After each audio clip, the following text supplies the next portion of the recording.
Aleluia, glória a Deus. Irmãos, antes de lermos o texto em que basearemos a mensagem desta noite, quero lembrar os irmãos que começamos na quarta-feira passada, as 7 quartas-feiras da família sobre a sebe de Deus. Nessa quarta-feira foi um tema geral e a partir da próxima quarta-feira serão temas específicos. E essa cerca que está aqui é uma tentativa de representar uma sebe. E foi um exercício para nós pensarmos o que colocaríamos aqui dentro, né? Uma família, uma casa, e decidimos deixar vazio, para que o irmão possa entender aquilo que você, como família, como pessoa, como indivíduo, quer colocar debaixo da sebe do Senhor. E assim você vai construindo isto ao longo dessas quartas-feiras, que o Senhor vai estar falando conosco nessas quartas-feiras da família.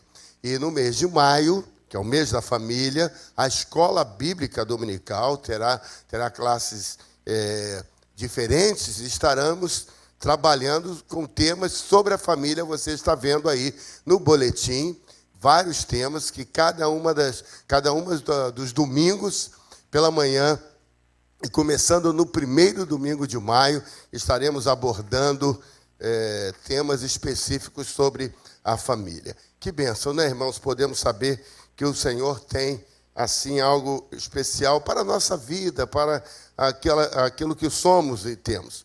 Como temos sido abençoados nesse culto pelos louvores, pela palavra, pela adoração, pelo cântico do hino, como o Senhor já tem falado conosco. E é assim que o Senhor quer fazer com cada um de nós. Amém, irmãos? Eu quero chamar aqui à frente o irmão Renato, juntamente com a Cris. Renato, vem aqui, traga a Cris. Quero também chamar o Gabriel e a Larissa. Venham aqui, por favor. O Jair e a Sara. O Jair, ele não está aqui? Não está, o Jair não está. Eu sou bom nisso, né, irmãos? Sempre quando eu chamo, as pessoas não estão. Renato, diga para nós onde você está indo. Estou indo para Portugal. Vai ter dificuldade com a língua? Mais ou menos. Quando eles falam rápido é complicado, né? Isso aí. Explica o que você vai fazer. Bem, meus irmãos, graças a Deus aí eu posso dizer que fui abençoado. Uma vaga para fazer um estágio na Marinha Portuguesa, então são 3 meses lá em Portugal. Como falei com o apóstolo, né, não era a primeira opção, mas quando Deus ele quer abençoar, né, ele abre as portas e... Sim, é verdade. É uma das respostas também da meta do final do ano, meta nobre, né, que está depositada na caixinha das metas nobres, está por aqui, está lá no gabinete, né? Então, assim, foi uma bênção, meus irmãos. Uma das nossas metas nobres é um ano de desafio, né? Porque Cristo teve que sair do trabalho por conta da vinda de Caleb, e a gente começou o ano assim muito preocupado de como seria nosso ano, né, financeiramente, né, e sem Cristo estar trabalhando. Mas essa viagem, para quem é militar sabe que acaba tendo uma remuneração extra. Então, esse ano, graças a Deus, nós fomos abençoados. Então, muito mais do que a gente ofertou, mas foi muito mais do que a gente ofertou, muito mais. Então, queridos, é isso. Deus, a mão do Senhor está pronta para nos abençoar. Basta que a gente haja e tome atitudes, decisões de fé na nossa vida. Então, glorifico a Deus, é uma bênção para a minha vida profissional, né? Eu não vou passar os 3 meses longe da minha família, só 50 dias, né? Então, em junho, se Deus quiser, Cris, Caleb e Rebeca vão lá me visitar, e, se assim Deus permitir, no final de agosto, ou melhor, no final de julho, eu estarei de volta. Estou triste, meus irmãos, assim, estava cantando aqui os louvores, estava pensando, poxa, agora só em agosto. Mas estejam orando por mim. Né? Se Deus assim permitir, eu voltarei.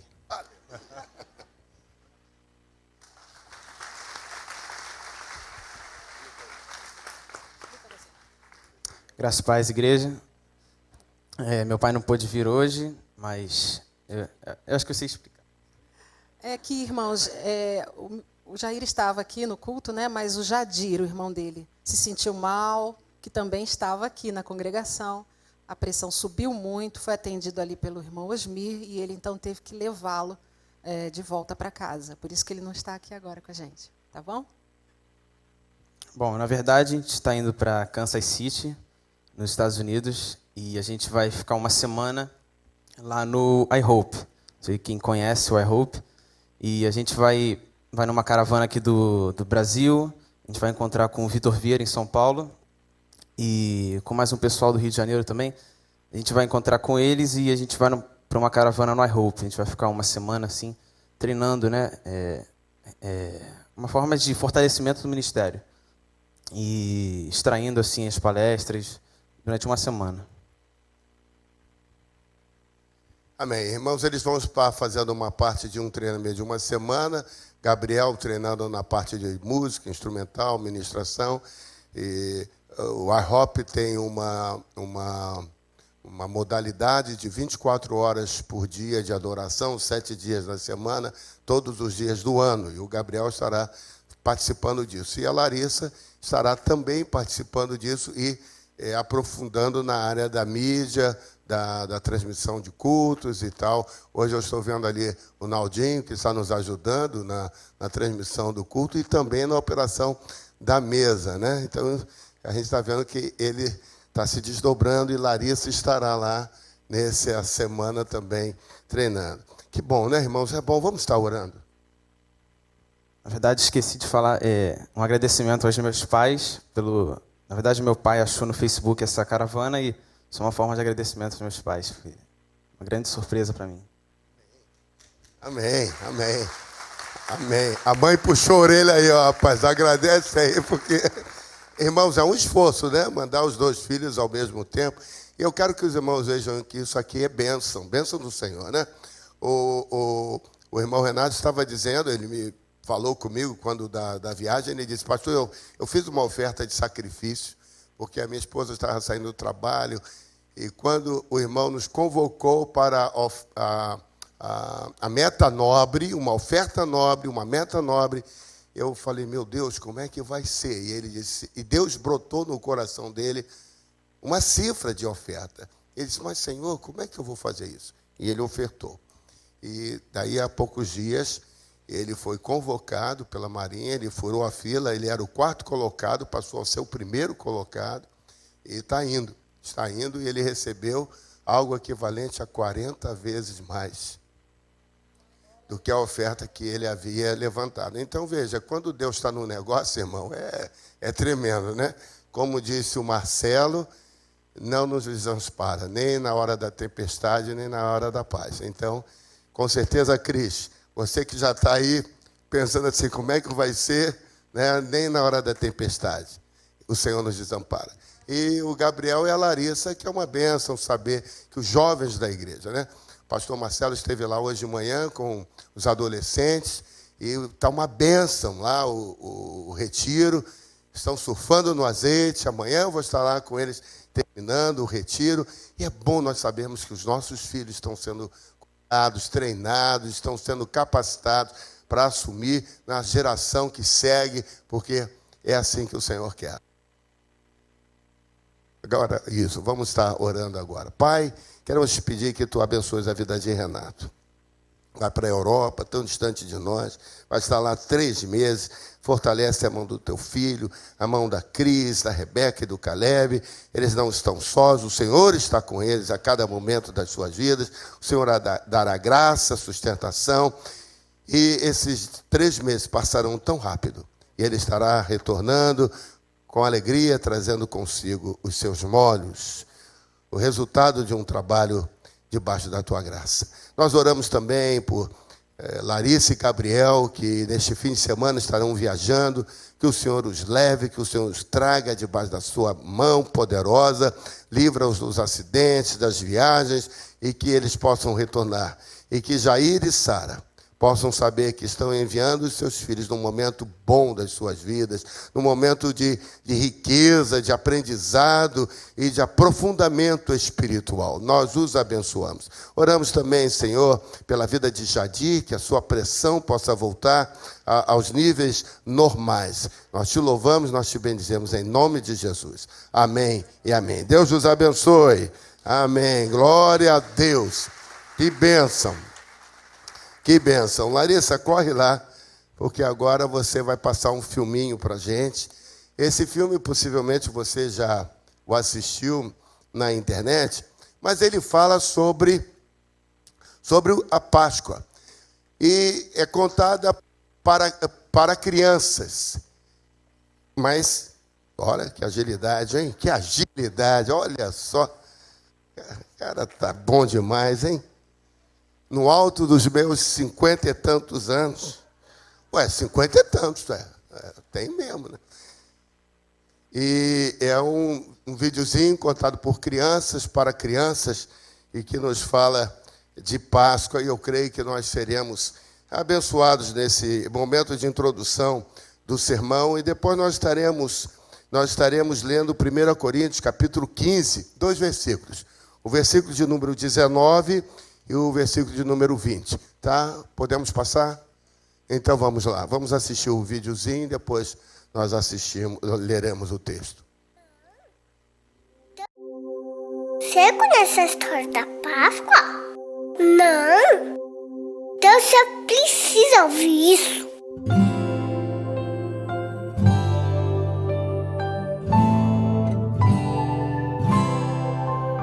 Deus queria muito que a gente ficasse de bem com Ele. Daí Ele mandou Jesus. E a Páscoa foi quando Jesus foi salvar a gente.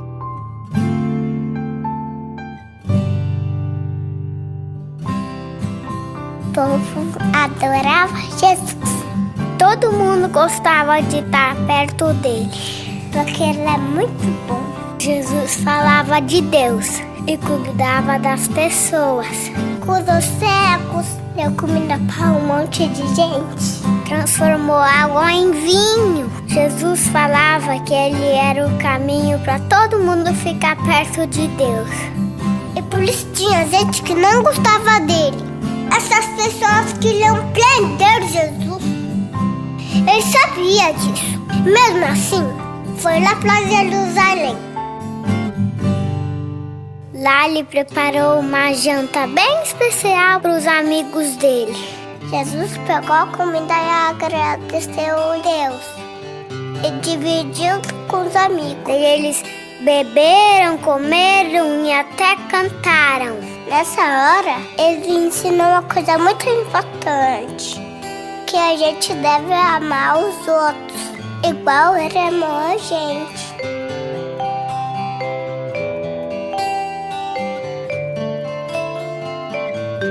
Depois do jantar, ele saiu com alguns amigos para orar. Você acredita que eles dormiram? Ele falava, acordem, acordem, acordem, acordem. É importante que vocês oravam, gente. Mas eles não acordavam. Bem nessa hora, quando ele estava orando, foi preso. Daí foi bem chato. Bateram nele, fizeram um dodói nele, machucaram ele. Eles vinham com chicote e tá! E agora era sexta-feira.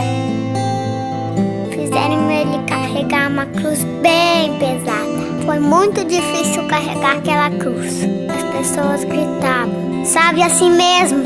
Se você é Deus, desce daí, cara. E ele estava sofrendo sem falar nada. Foi bem triste. E agora Jesus estava morto.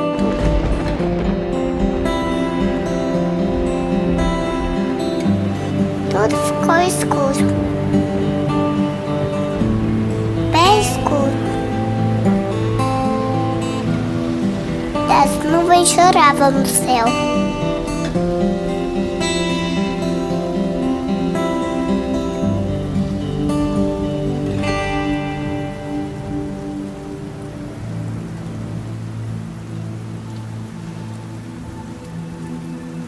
Eles colocaram o corpo de Jesus na caverna, porque se dá por um guarda bem brabo, pra ninguém entrar lá. Mas até o guarda se arrependeu, percebeu que Jesus era Deus. Ele até chorou.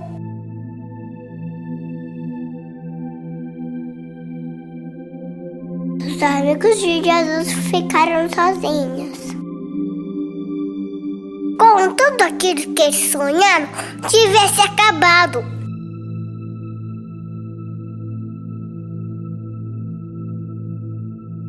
No domingo, 3 amigas de Jesus foram lá na gruta.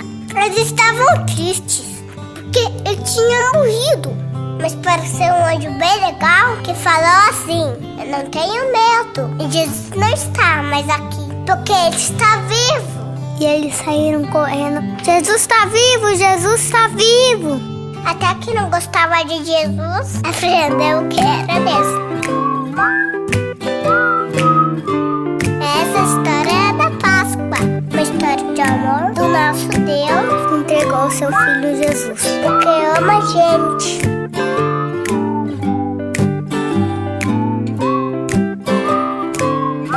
Ele ama você, ele ama a mamãe, ele ama o papai, ele ama o tio, ele ama todo mundo.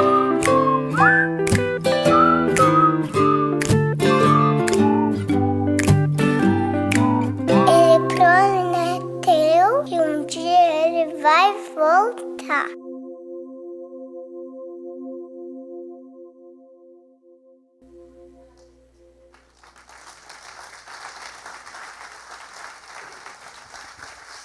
Talvez alguns de nós não soubéssemos a história da Páscoa tão bem contada, né, meus irmãos? Que coisa legal, que coisa boa vermos como que as crianças nos compartilham da verdade da salvação e terminam nos falando que ele vai voltar. E se você percebeu, aquele que aparece fantasiado é o burrinho, não é nenhum coelhinho.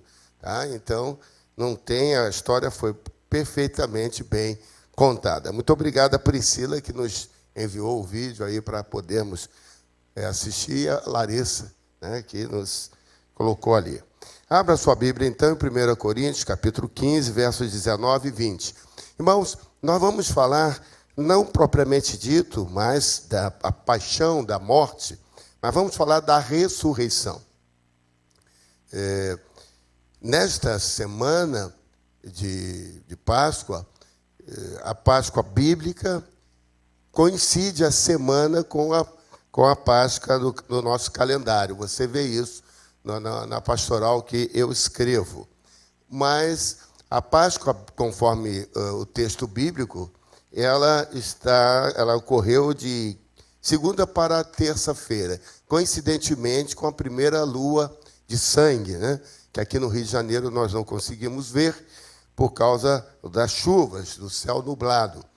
Mas coincidiu. A próxima que vai haver vai ser em outubro. Nós teremos a próxima lua de sangue e no sábado nós estaremos conversando sobre isso com a juventude da igreja. Se você se interessar, e mesmo que você não seja um dos jovens da igreja, pode vir, você vai ser muito bem recebido. E na sexta-feira foi celebrado o dia da paixão de Cristo, da morte de Cristo, e hoje pela manhã, costumeiramente, esse diz ser o domingo da ressurreição. Via de regra, no domingo pela manhã se faz o culto da ressurreição. Hoje pela manhã nós tivemos aqui conosco a irmã Rosângela Justino e nós tivemos uma palavra mais voltada para a questão da contextualização do povo brasileiro sobre as questões que nós estamos vivendo. E agora à noite eu quero falar sobre a ressurreição. Eu gosto muito desses dois versículos porque eles nos falam da ressurreição como um fator transformador, ou um fato transformador. Vejam, mesmo assentados como os irmãos estão, 1 Coríntios, capítulo 15, verso 19.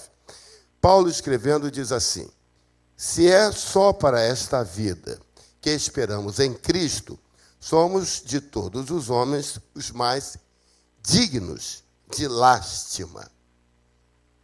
O verso 20 diz assim: mas, na realidade, Cristo foi ressuscitado dentre os mortos, sendo ele as primícias dos que dormem. Interessante que o apóstolo Paulo faz o link entre os dois versículos. Parece que ele está mudando de assunto. Ele fala da ressurreição e depois fala de Cristo como as primícias. Na verdade, ele não está mudando de assunto, ele está continuando no mesmo tema. Interessante meus irmãos, que ele, escrevendo aos Coríntios, ele está falando da grande preocupação que as pessoas têm com relação à sua esperança. Paulo está falando, é para esta vida apenas que esperamos? Embora Paulo não esteja aqui traçando nenhum aspecto filosófico da vida, ele estava abordando alguns aspectos. Por exemplo, alguns de nós pensamos na duração da vida e apenas nesta vida e não pensamos em outra coisa mais, nem em outro mundo. Geralmente, os ateus, aqueles que não creem em Deus, são agnósticos, pragmáticos e acham que a vida se encerra nela mesmo e aqui.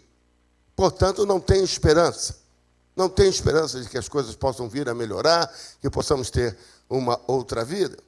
Por outro lado, as religiões, e delas nós fazemos parte, todas as religiões, praticamente, no seu corpo teológico e no seu corpo doutrinário, eles acreditam nesta vida e em outra vida. Nós acreditamos em vida pós-morte. Sim, porque Jesus, quando ressuscitou Lázaro, disse assim, aquele que crê em mim, ainda que esteja morto, viverá. Ele disse, eu sou a ressurreição e a vida. Então, nós cremos na vida pós-morte. Então, quando o irmão Eliseu, sepultado na segunda-feira, para nós, quando ele morreu aqui, ressurgiu, nasceu lá na presença do Senhor. Então, essa é uma questão religiosa, e Paulo está falando sobre isso. Eu não estou entrando na questão doutrinária da religião, porque o budista enxerga de um jeito, aqueles que seguem o hinduísmo enxergam de outro jeito, os que são espíritas enxergam de outro jeito. Essas são as teologias e as doutrinas das religiões. Mas, à medida em que a pessoa vai pensando na esperança, como é que vai ser a minha vida? Como eu vou enxergar isso? Ali está o bojo da sua crença, aquilo que ela crê. Por isso que nós oramos e esperamos sempre por melhores dias. Também há terceiro aspecto que muitas pessoas pensam de uma vida e de outros mundos. Até esta semana, alguém postou que a NASA descobriu vida em outros planetas. Isso é uma manchete sensacionalista. Na realidade, a NASA não descobriu nada disso. A NASA confirmou o que a gente chama de possibilidade e probabilidade. Quando se estuda na estatística, você vê a probabilidade. O pessoal até brinca, né? Que o estatístico é aquela pessoa que morre afogada no rio que tem altura média de 1,5 metro. Só que ele pegou um buraco. E aí ele morreu na hora que pisou no buraco. Ou seja, a probabilidade de alguma coisa acontecer é estatisticamente levantada. Isso chama-se probabilidade. Mas a possibilidade daquilo ser confirmado é outras coisas. Então a gente diz assim, isso é provável, isso é possível? Não se sabe. Por exemplo, quando se trabalha na exploração, na prospecção e produção de petróleo, se trabalha geralmente com as probabilidades. Se descobre um campo de petróleo e diz, aqui há a probabilidade de se ter um campo de petróleo que possa produzir tantos barris. Da probabilidade, a gente passa para as reservas provadas. E a reserva provada, você vai, desce o campo sísmico, faz todo o mapeamento, aí você consegue fazer todo o mapeamento. A NASA descobriu, numa constelação a 500 anos-luz da nossa, por meio de 2 telescópicos que estão direcionados para aquela região, descobriu uma estrela que tem uma intensidade solar semelhante ao nosso e descobriu que existe um planeta que tem uma distância semelhante à distância da Terra. Isso eles descobriram, por meio dos artefatos espaciais. Essa é o descobrimento. A probabilidade é que, em havendo água, possa haver as condições para se gerar vida. Então, as pessoas pensam num outro mundo, numa outra forma de vida, e assim por diante. E quando nós estudamos a vida, e quando lemos lá em Gênesis capítulo 1, nós vemos que Deus criou não somente o ser humano, como nós somos, mas Ele criou outras formas de vida. E a primeira delas foi a ameba, que era o ser unicelular, informe, e que dali surgiu tudo na cadeia, no ciclo de vida. E essa é a grande discussão entre Darwin, que fala da evolução, e nós que falamos da criação. Eu fui ao instituto onde o Felipe está estudando, e lá eles têm um museu da criação, porque nos Estados Unidos é muito forte, aqui no Brasil não tanto, mas nos Estados Unidos é muito forte a discussão entre darwinismo e criacionismo.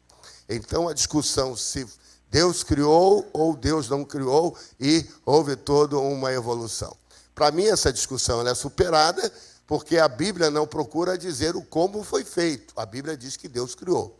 Como Deus criou, a nossa capacidade de entender, imagino eu, irmãos, Moisés tentando explicar para o pessoal da época dele que Deus criou o homem a partir da ameba, usando o átomo de carbono, combinando com hidrogênio, com a temperatura ótima e tal, e mostrando aquelas fórmulas de química complicadíssima que nem nós estaríamos entendendo agora. Então, não tem sentido isso. Essa não é a grande discussão.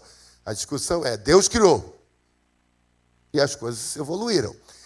Então, as pessoas olham para isso. E Paulo, quando diz aqui, ele está olhando para aquelas pessoas que pensam na vida como se encerrando.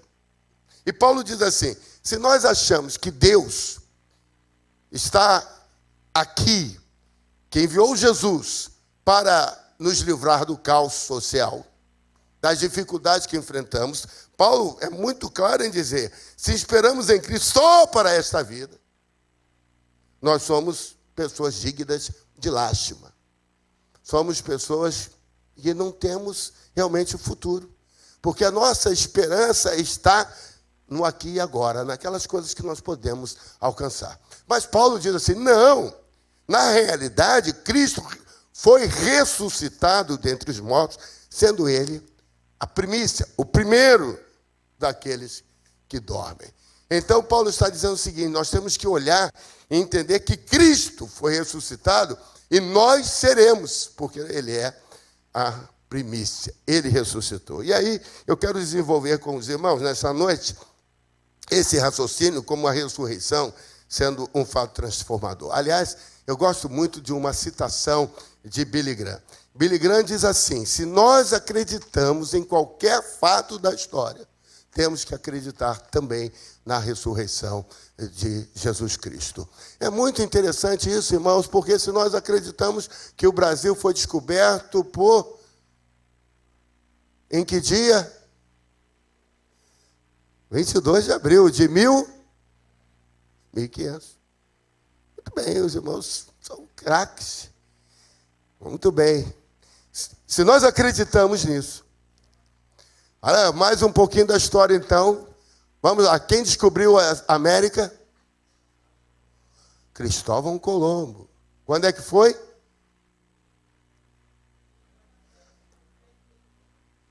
Ó, já começou a complicar, né, irmão? Se isso cai na prova, está todo mundo reprovado. A Roseli acertou o ano, 1492. Quando foi? 12 de outubro? Tudo bem. 12 de outubro. Agora os irmãos vão lá no Google e confiram, por favor. 12 de outubro. Agora, vocês sabem que é uma controvérsia, né? Vamos botar um pouquinho mais de controvérsia? Quando é que foi a independência do Brasil? Foi quando? Hein? De que ano? Ih, rapaz, eu estou vendo que tinha gente que ia olhar para a prova do outro aí, ó. Onde é que foi mesmo? Aí você vai lá em Salvador, tem algum baiano aqui? Tem algum baiano? Está descansando hoje? Baiano não. Tem vários baianos aqui. Albert é baiano. Você é baiano também, mano? Que bom, Esther, né? Ô Esther, lá em Salvador tem uma praça chamada 2 de julho. Que data é essa? Não, essa é a independência do Brasil, segundo os baianos. Não, é sério. Houve, em 2 de julho, uma intifada, uma luta armada, comandada pelos tenentes lá em Salvador, para a independência do Brasil. E foi dado o grito da independência do Brasil lá. Mas aí, notem, o imperador não estava envolvido nessa questão. Então, por uma questão política, o imperador foi consultado e disse o seguinte: você tem que dar o brado, você tem que dar o grito da independência, porque o país já está se tornando independente. E você não vai poder ficar fora, politicamente não é correto.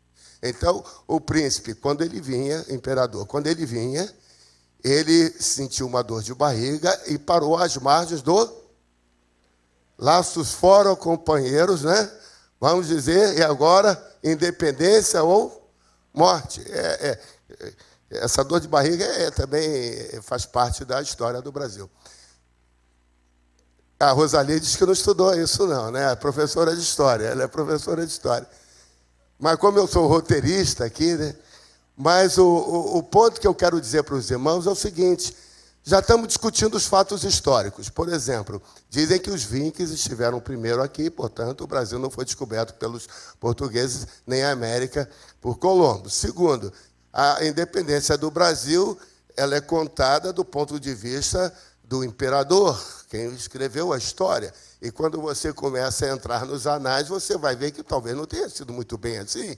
Pode ter sido outra forma de ser contado. Quando você estuda a história mais recente do Brasil, vamos pegar quase 60 anos para trás, de Getúlio para cá, você vai ter um filme que vai passar agora a história de Getúlio, você vai começar a ver que algumas coisas não são tão assim, como a gente sempre nos contaram. E aí nós ficamos pensando o seguinte: será que é isso mesmo?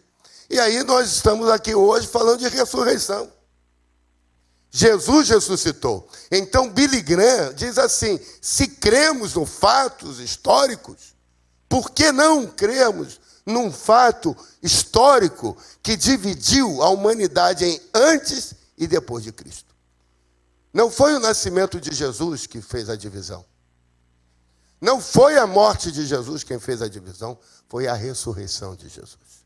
Foi a ressurreição de Jesus e os ensinamentos. E vocês viram no filmezinho que nós vimos, as crianças disseram assim: ele vai voltar. E as crianças ficaram alegres e começaram a compartilhar. Isto é que fez a diferença. E é isso que Paulo está dizendo aqui, que nós temos que olhar para isso crendo de fato que Jesus ressuscitou. E aí, irmãos, vamos ver algumas coisas. Nós cremos na ressurreição como um fato transformador, porque há razões históricas para garantir o fato da ressurreição. Lá em Gênesis capítulo 1, verso 28, a Bíblia nos fala que o Senhor constituiu o homem, formou o homem, e disse: crescei e multiplicai-vos, dominai a terra. Dominai. O domínio pertence ao homem, dado por Deus. Então, quando nós olhamos para a criação, para tudo que nós temos aqui, nós começamos a entender que o domínio sobre a criação fora dado pelo Senhor para que o homem pudesse viver aqui de forma a administrar todo o planeta, todo aquilo que o Senhor nos deu. Irmãos, vamos ler lá comigo, 1:28, Gênesis. Então Deus os abençoou, ele disse: frutificai e multiplicai-vos, enchei a terra, sujeitai e dominai sobre os peixes do mar, sobre as aves do céu, sobre todos os animais que se arrastam sobre a terra. Capítulo 2, verso 7. Sua Bíblia tem Gênesis 2:7, irmão? Então abre lá. Formou o Senhor Deus o homem do pó da terra, soprou-lhe nas narinas o fôlego da vida, e o homem tornou-se alma vivente. Verso 8. Então plantou o Senhor Deus um jardim da banda do Oriente no Éden, e pôs ali o homem que tinha formado. O irmão já leu isso aqui? Quantos já leram o versículo de Gênesis 2, verso 8? Quantos já leram? O irmão está lendo aqui que depois da criação do homem, o que Deus fez? Então plantou o Senhor um jardim na banda do Oriente. Antes da criação do homem não havia este jardim. Aí, verso 9. E o Senhor Deus fez botar toda a terra, toda a qualidade de árvores agradáveis à vista e boa para a comida, bem como a árvore da vida no jardim, no meio do jardim, a árvore do conhecimento do bem e do mal. Então, meus irmãos, quando Deus fez o homem na terra. Deus plantou um jardim especial e pôs o homem dentro do jardim. O homem foi colocado dentro do jardim. E quando o Senhor colocou o homem dentro do jardim, o homem tinha total autoridade. Total autoridade. O verso 15 diz assim: tomou, pois, o Senhor Deus o homem e o pôs no jardim do Éden, para lavrar e guardar. Interessante, meus irmãos, como era importante isso. Era importante isso, porque era coisa sensacional que Deus estava fazendo. O homem foi criado na terra e foi posto no jardim. O verso de número 5 diz assim, lê comigo, que coisa linda isso aí. Não havia ainda nenhuma planta do campo na terra, pois nenhuma erva do campo tinha brotado, porque o Senhor Deus não tinha feito chover sobre a terra, nem havia homem para lavrar a terra. Quer dizer, a gente passa por esses textos e não dá bola, não entende. Mas a importância do homem foi grande demais para que a terra produzisse, para que a terra fosse terra, que a terra pudesse ser o que ela é. Deus formou tudo, deu todas as condições, mas aí a terra ainda, a erva não tinha brotado, a terra ainda não tinha sido cultivada, porque não havia o homem. Deus formou o homem. Mas quando Deus formou o homem, ele plantou um jardim especial e pegou o homem e colocou o homem dentro do jardim. E ele havia dado uma ordem ao homem que era para crescer, multiplicar, ser fecundo e dominar a terra, encher a terra e tal. E aí, meus irmãos, é coisa interessante que Deus deu ao homem essa ordem. Mas o homem perdeu isso. Gênesis capítulo 3 nos fala que o homem pecou, e por causa do homem ter pecado, o homem saiu do jardim que fora colocado por Deus. Deus o tirou do jardim e colocou de volta na terra. E fechou a porta do jardim. De tal maneira que o homem não poderia voltar para o jardim. Esse pecado, ao pecar, ao errar, e nós vimos hoje pela manhã, pela irmã Rosângela Justino, que a desconstrução da família começou lá no jardim do Éden por Eva, não foi por homem, foi pela mulher. Né? Diz a Rosângela Justino aqui hoje pela manhã, explicando, falando do feminismo, né? que tudo, o feminino começou com o diabo lá, quando ele começou a colocar minhoca na cabeça da mulher. A serpente colocando minhoca. E ali o homem deu o direito legal, porque ele pecou. E aquilo que Deus dissera para o homem, para ele cuidar, o homem perdeu isso, essa condição de governo, de autoridade sobre toda a terra. Perdeu. Isso que é interessante, meus irmãos, que o homem caiu na escala e que o homem tinha recebido. Abra sua Bíblia comigo lá no Salmo 115. Salmo 115. O Salmo 115 você deve grifar na sua Bíblia. Salmo 115, verso 16. Os céus são os céus do Senhor, mas a terra deu a ele aos filhos dos homens. Está aqui escrito na Bíblia. Deus deu a terra aos filhos dos homens, mas os homens pecaram, os homens perderam essa autoridade. Aí nós vamos lá para Mateus, no capítulo 4. Sua Bíblia tem o livro de Mateus? Então abra. Mateus capítulo 4, você vai ver nos versos de número 9 e 10. E disse o Senhor Jesus, no momento da sua tentação, isso tudo te darei, se prostrado me adorares. O diabo falando para Jesus. Então ordenou-lhe Jesus, vai-te, Satanás, porque está escrito ao Senhor teu Deus, adorarás e só ele servirás. Então o diabo deixou, e eis que vieram os anjos e o serviam a Jesus. Por que quando o diabo diz para Jesus assim, tudo isso te darei, se prostrado me adorares? Jesus não leu para ele, não recitou para ele Gênesis 1, 28, não recitou para ele Salmo 115, verso 16. Por que Jesus não disse para o diabo, ei, peraí, você está errado. Os céus são os céus do Senhor, a terra Deus deu ao homem. Por que Jesus não falou isso? Porque o homem havia perdido o seu direito. O homem havia perdido o seu direito. E o diabo é legalista. No momento em que o homem errou, o homem perdeu. E o homem deu ao diabo o direito. Deu ao diabo. Por isso que Jesus teve que vir. Romanos, no capítulo 6, verso 23, diz que o salário do pecado é a morte. De fato, aquilo que Deus falara ao homem, de todo o fruto poderás comer, mas do fruto que está no meio não poderás comer, porque no dia em comer, certamente morrerás. E então a humanidade passou a morrer, de fato, passou a morrer. E nós morremos. E mais, irmãos, o Senhor estava falando ali da morte espiritual.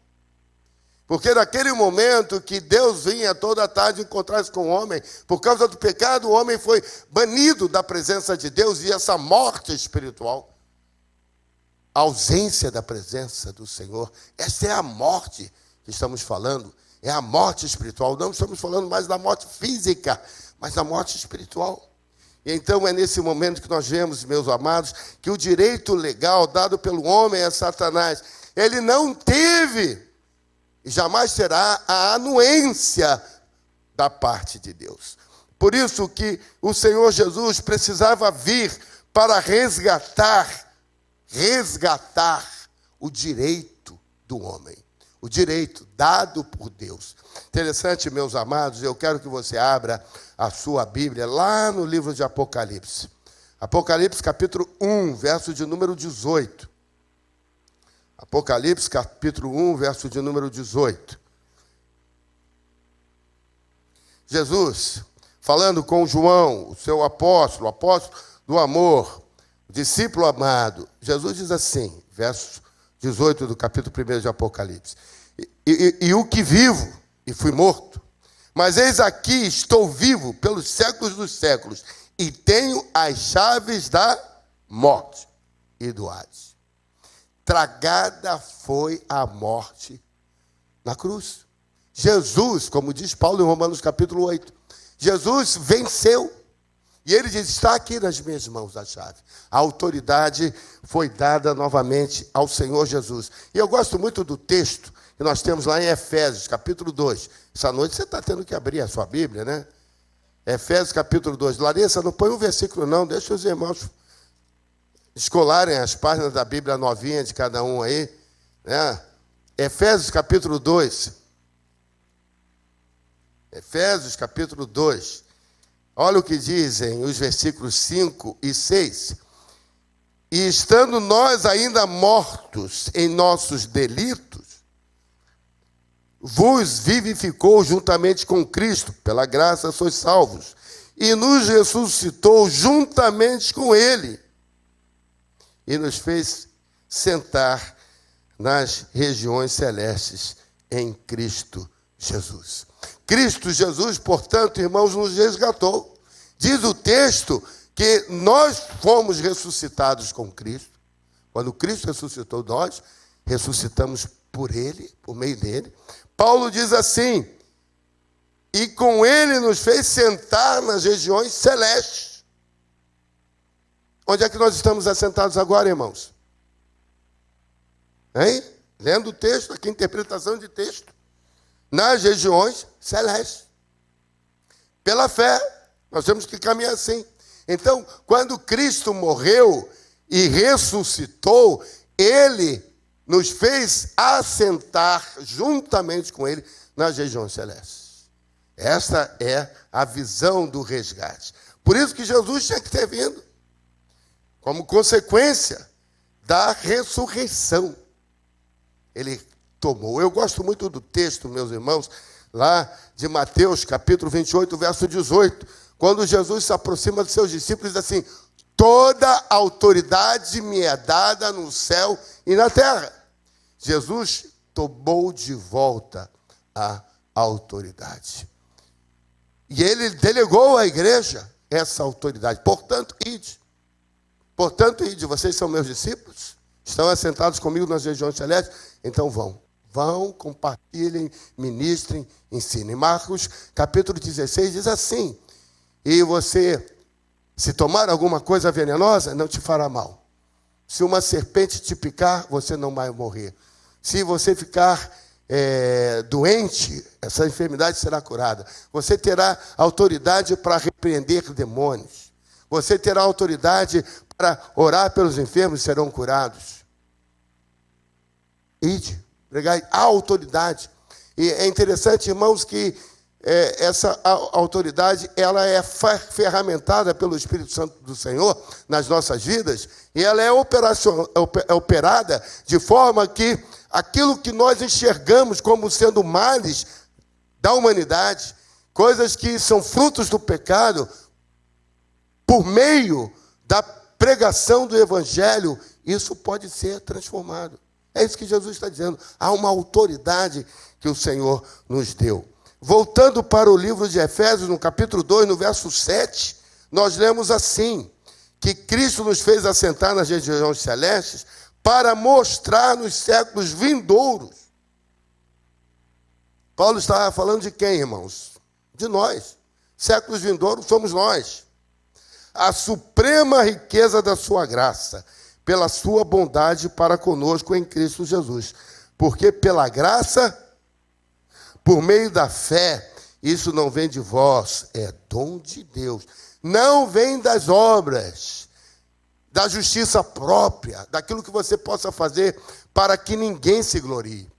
Porque somos feitura sua, criados em Cristo Jesus para as boas obras, nas quais, ou as quais Deus antes preparou para que andássemos nelas. Então, irmãos, quando nós olhamos para esse texto, nós vemos que a vida eterna, a vida em qualidade com Jesus, é um benefício que nós recebemos por causa da ressurreição. Por isso que Paulo diz assim: estamos aqui apenas para isso? Não. Não estamos aqui apenas para ver as coisas acontecerem, nós estamos aqui para tomar a autoridade. A autoridade neste mundo tenebroso.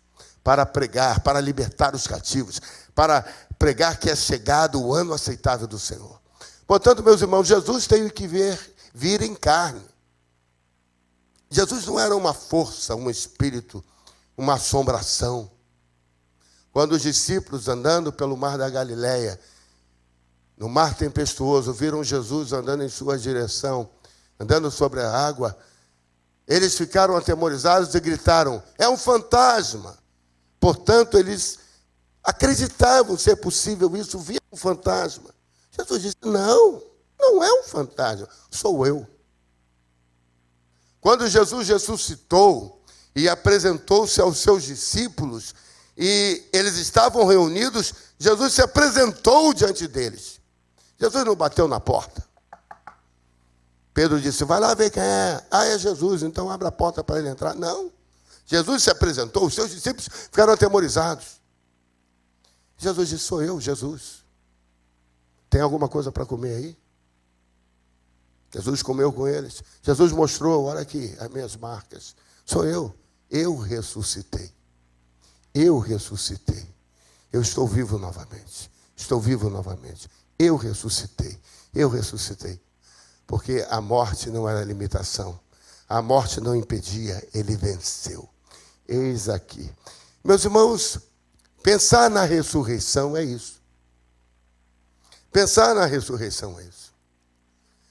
Por isso que quando Jesus esteve entre nós, ele ensinou os seus discípulos a orar, ele disse assim, quando orarem, direis assim, Pai nosso que está no céu, santificado seja o vosso nome, venha a nós o vosso reino, seja feita a vossa vontade, assim na terra como no céu. Nós só podemos fazer a vontade de Deus aqui na terra se nós conhecermos a vontade de Deus. Mas é que eu posso fazer a vontade de Deus se eu não conheço a vontade de Deus? A Bíblia nos expressa algo, mas a vontade de Deus nós temos que estar plenamente em consonância com o Senhor. Consonância com o Senhor. Eu sei que você tem aquelas questões, onde é que eu vou trabalhar?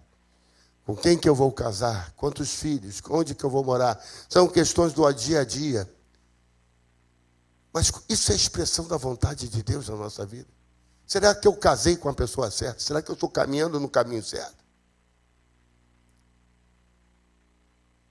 Será que a minha vida é uma vida de santidade, busca diante do Senhor? Paulo, escrevendo aos Colossenses, diz assim, se, pois, já estáis ressuscitados com Cristo, pensai nas coisas que são de cima, onde Cristo está assentado à direita do Pai. Pensai nas coisas que são de cima e não nas que são da terra. Irmãos, estamos ressuscitados com Cristo. Qual deve ser a nossa preocupação? Essa é a mensagem. Eu amo dizer isso, irmãos. A mensagem que nós temos que pregar é que Ele voltará. Ele voltará. Ele voltará. Ele voltará. Ele voltará. Ele voltará. Ele voltará. Ele voltará.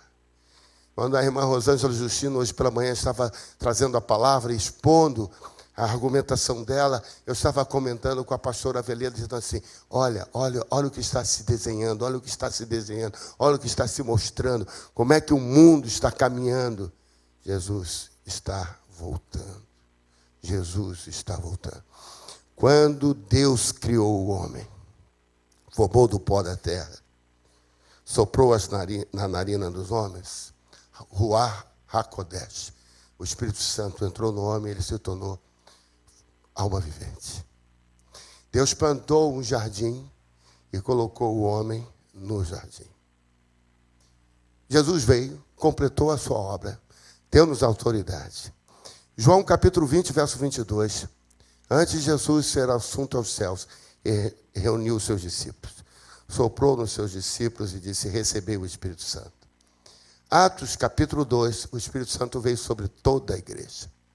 A igreja então foi revestida novamente pelo Ruach HaKodesh, mesmo Espírito que soprou nas narinas do homem lá nos livros de Gênesis.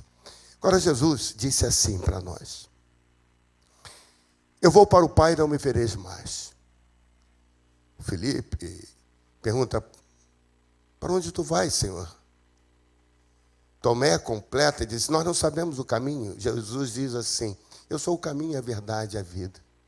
Ninguém vem ao Pai senão por mim.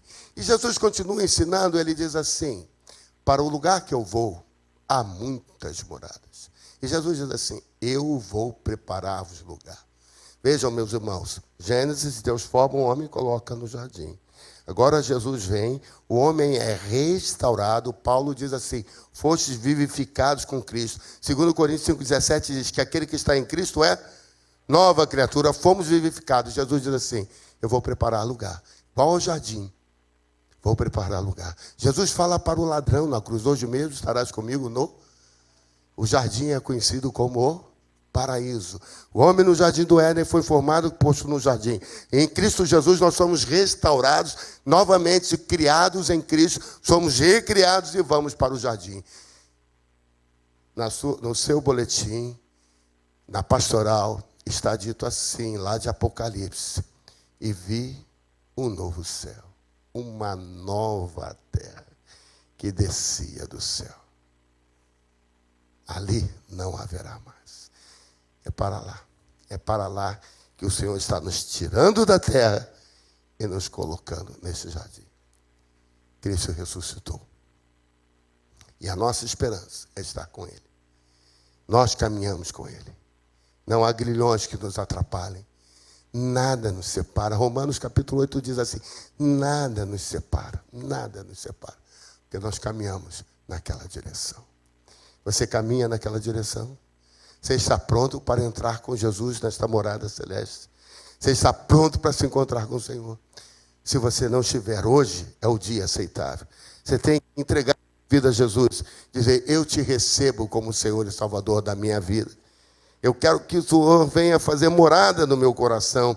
Que o seu Espírito Santo venha restaurar a minha vida. Porque eu quero cumprir o propósito eterno de Deus. Você precisa estar firme com o Senhor. Caminhar nessa direção. Porque o Senhor está voltando. Amém? Vamos ficar de pé, irmãos. E eu quero orar com os irmãos.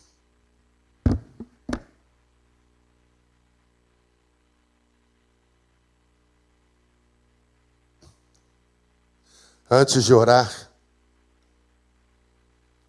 eu quero cantar uma canção. Uma canção que é conhecida da igreja. Sexta-feira pela manhã, o Senhor me despertou. Bem cedo, antes das 6 da manhã.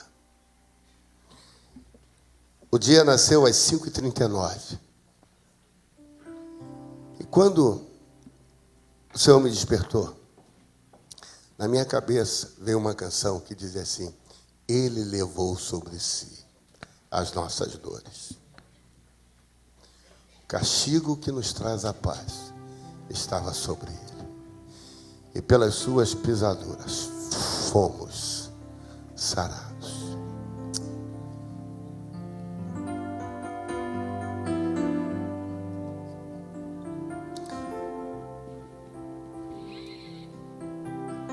Não é a palavra, não são os cânticos, é o Espírito.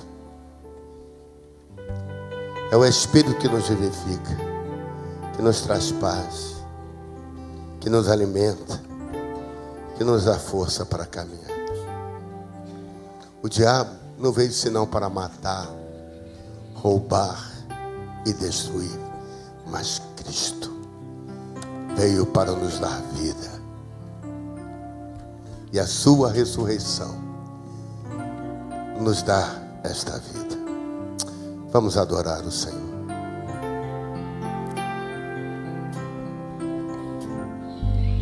Cristo levou sobre si as nossas dores. Ele levou sobre si as nossas transgressões.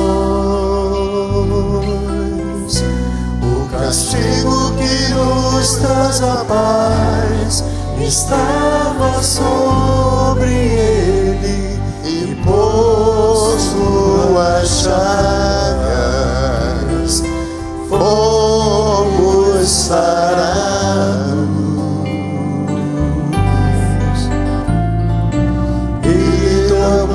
Sobre si as nossas maldições. Ele sofreu para que tivéssemos perdão. Seu sangue derramou para nos resgatar das trevas e nos lavar de toda iniquidade. Jesus,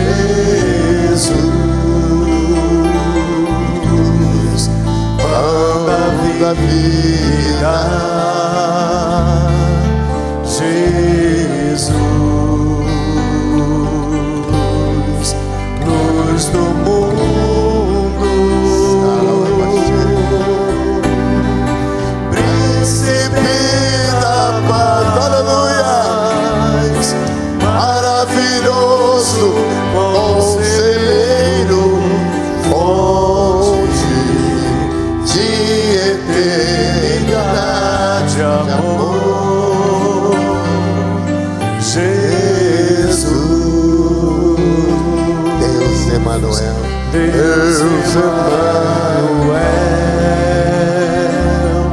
Jesus, Santo dos Santos, árvore da vida, rio que brota do trono de Deus, alegria profunda no meu coração.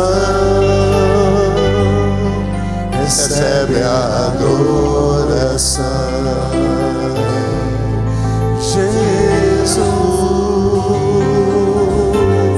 és digno de louvor.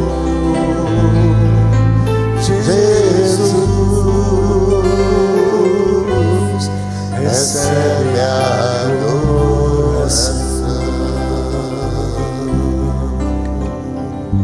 O instrumental vai continuar a tocar. Nós vamos orar. Quero orar com você, quero orar por você. Saia do seu lugar, vem aqui à frente. Coloque-se diante do Senhor. Venha colocar a sua vida, a sua casa, sua família. Dizer para o Senhor: preciso estar realmente, de fato, escondido na cruz de Cristo. De fato, tem que viver uma vida de quem já ressuscitou com Cristo.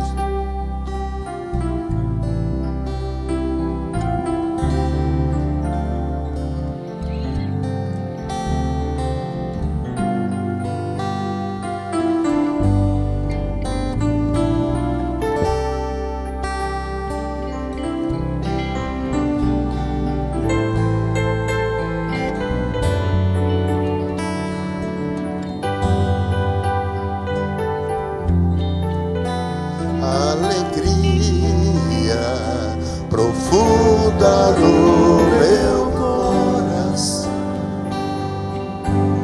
recebe a adoração. Jesus, És digno, Senhor. és digno de louvor. Jesus, recebe a adoração. Aleluia.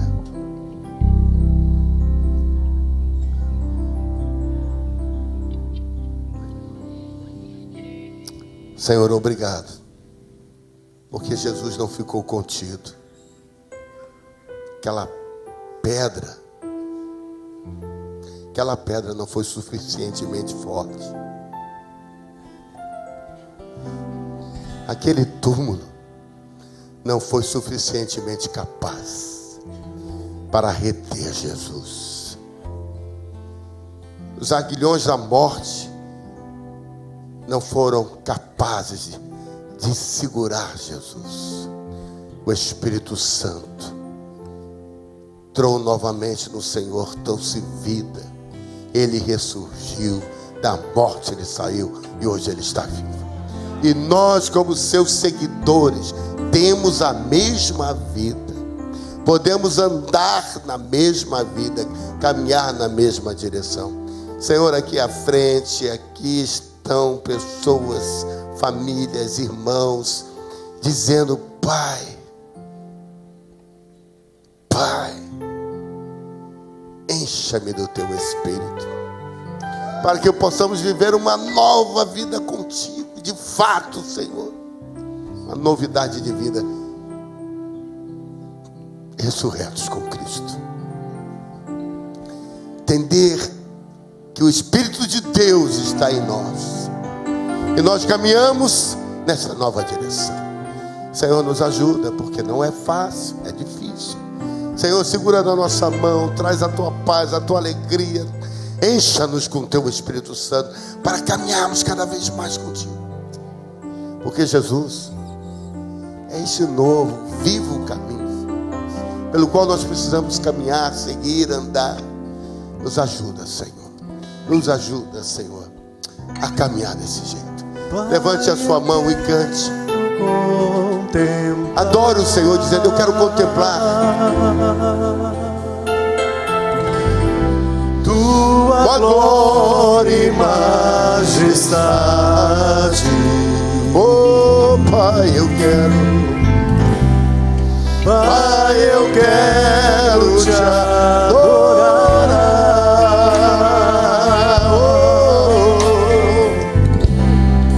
Em espírito, em verdade. Oh, Senhor, não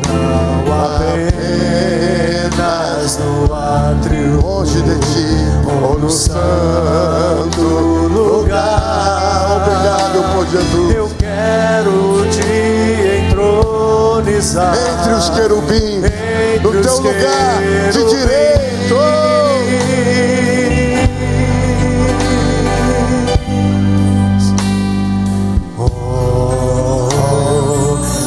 Leva-me à sala do trono, Pelo novo, pelo vivo caminho. pelo novo e vivo caminho, pelo sangue de Jesus, o eterno e sumo sacerdote.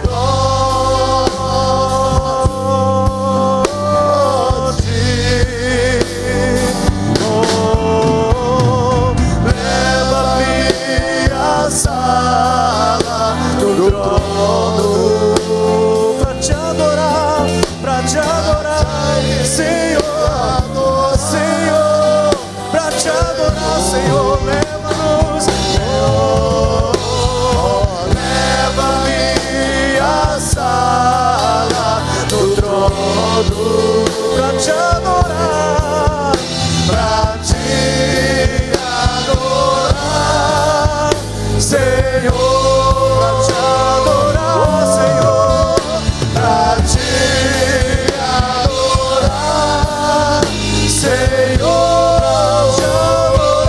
Senhor, pra te adorar,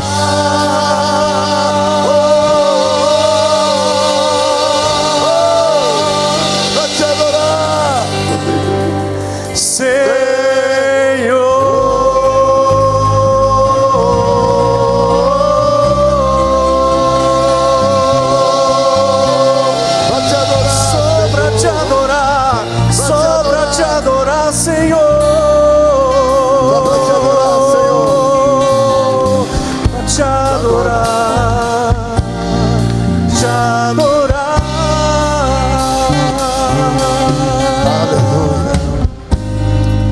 Te adorar, Senhor, pelo novo, pelo vivo caminho.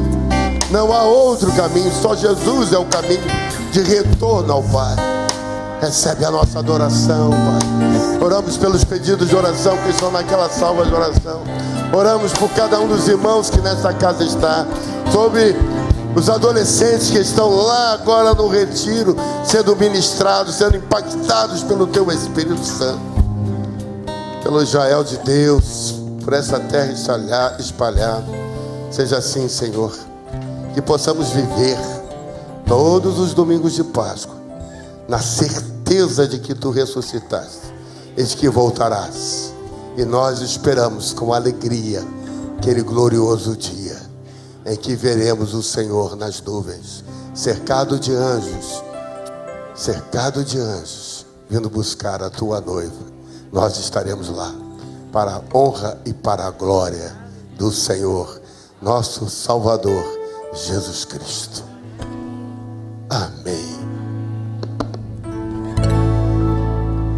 Ele vem, Yeshua reinará, brilhando como o sol, nas nuvens voltará.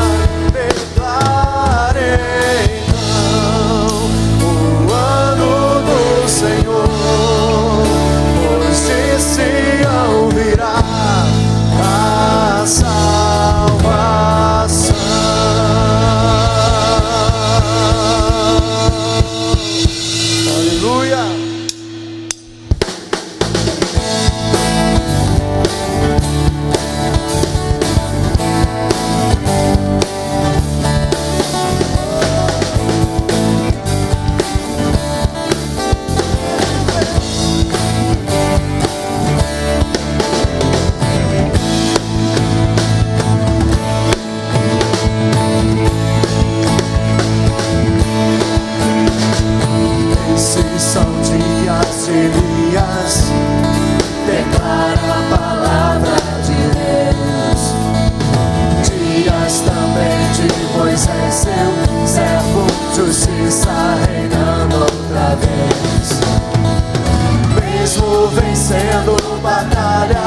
angústia, carência e dor, ainda se ouve a voz que clama: prepare o caminho ao Senhor. Ele vem, Yeshua reinará, brilhando como o sol, nas nuvens voltará. Declare então o ano do Senhor, pois de Sião virá a salvação.